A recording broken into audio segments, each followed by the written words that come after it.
Reminiscence is the new sci-fi thriller starring Hugh Jackman, and with that said, this sounds like this would be among the best movies of the year, but it wasn't meant to be. I must talk about the positives before I talk about the negatives, because there's a few good things about Reminiscence. This world that the movie exists in is somewhat original. It is set in a dystopian Miami that has been catastrophically flooded, which is on the verge of being completely underwater sooner or later. I've seen sci-fi movies in the past that have a scene that involve a city that is partially underwater, such as AI, artificial intelligence. But I don't think I've seen a movie in which a severely flooded city is the movie's setting from beginning to end. I thought it was interesting how the plot doesn't really focus on this flooded Miami. It's just an environment that the characters have learned to accept to live in. Hugh Jackman, as expected, gives a solid performance. It's not his best work, but he's giving it his all. And in the climax, there's one very emotional moment in his performance that made my heart collapse into my stomach. The movie is well made. The cinematography is crafted with talent. Every shot is lit well and framed competently. It's not a visual masterpiece, but the film is thoroughly pleasing to the eye. The premise involving customers paying to experience their most cherished memories as an escape from this dystopian future is a thoughtful, if not brilliant, concept. Come to think of it, it's kind of original. That's it for positives. This movie, despite all of its potential, is kind of a letdown.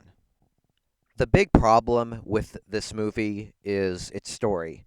Despite an interesting premise, everything else that is related to the narrative is bland, uninspired, and severely lacking in creativity. Now, although I understood the gist of it, the storyline is sometimes confusing, and the majority of the plot points that I did understand, I found rather boring, and even a little bit cheesy. It's a shame because I can tell a lot of ambition and passion went into the production, but watching it, I felt this was a missed opportunity for a really good sci fi thriller. I couldn't wait to see the end credits to see if I recognized anyone involved with the making of this film. The writer and director I had never heard of, so that explains some things, for better or for worse. I gotta say that even though this movie is far from great, I'm glad that I paid money to see this in the theater. Reminiscence is bombing hard at the box office, and its HBO Max release isn't helping in the least bit. So I must say that I'm proud that I voted with my wallet to, support the cinema. In closing, with all of the talent in front of and behind the camera, Reminiscence can't help but be dull and disappointing. I give Reminiscence 2.5 out of 4 stars. So, before I end this review, I have to talk about the new Warner Brothers logo in which Reminiscence opened with. By the way, you're looking at the previous Warner Brothers logo, which has been around since the late 90s.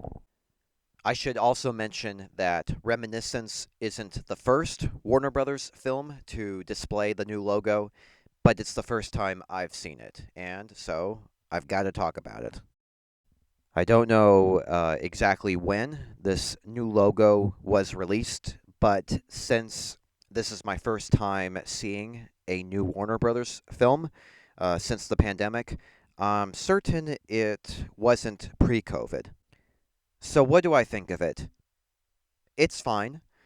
the words Warner Brothers Pictures removed from the symbol is an interesting touch, but I kind of wish they would have left it. I mean, the studio is called Warner Brothers Pictures, not WB. I also have mixed feelings about the use of color. I kind of like how the gray parts of the symbol match the clouds and how the blue background of the symbol matches the sky, but I miss the bright, vivid, golden touch as seen in previous designs of the logo. The blue and the gray does look pretty nice, but it doesn't have the eye-popping quality that the previous logo had, and its color use is a little bland compared to that logo from the last 20 years. Nevertheless, this new logo won't be a burden getting used to over the course of the next 20 years, I presume. On the bright side, it's much better than this short-lived eyesore from the late 70s, or maybe it was the early 80s. Anyway, somebody at the studio thought this was a good idea.